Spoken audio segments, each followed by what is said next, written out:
Hello friend, কেমন আছো তোমরা সবাই? আবারও চলে আসলাম একটা ব্লগ ভিডিও নিয়ে। গিয়েছিলাম আমাদের এখানে একটা রাস মেলা হয়, গিয়েই দেখলাম এই পুতনা না কি বলে আমি জানি না ঠিক, খুবই ভালো লাগলো দেখে। তো আমার ছেলেও দেখছিল, ভয় খাচ্ছিল খুব। ছেলেকে আমি জোর করে নিয়ে এসেছি, বললাম দেখো দেখো, ভয় পেয়ে কাজ নেই, দেখো।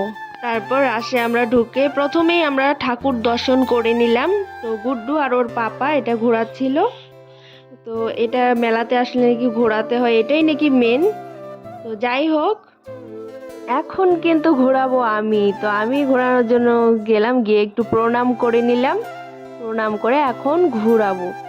তো খুবই ভালো লাগলো আমার কাছে এটা, আমি প্রত্যেকবারই ঘোরাই।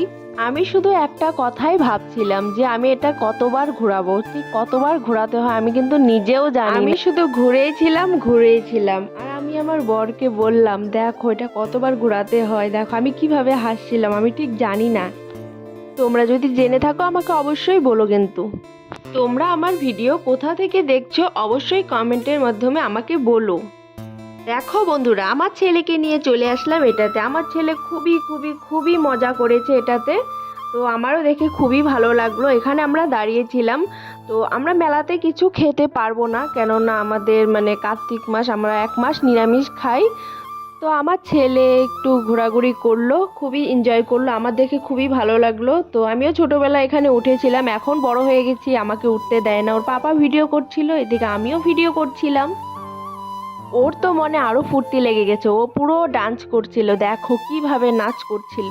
তো আমি বললাম না আমাদের নিরামিষ কিছু খাওয়া যাবে না, তো আমার ছেলে খাবে আইসক্রিম, তো আর কিছু তো খেতে পারবে না। আমার ছেলেই শুধু খেয়েছে আইসক্রিম। তারপর আমরা ভিডিও করে নিলাম, একটু শর্ট ভিডিও। তো দেখো তো আমাদেরকে কেমন লাগছিল আমাদের তিনজনকে। তো একটু ভিডিও করে তারপর আমার ছেলে একটু আইসক্রিম খেলো, সেটারও একটু ভিডিও করলাম। বললো আমাকে মানে একটু পোজ দিচ্ছে, একটু ভিডিও করে দাও।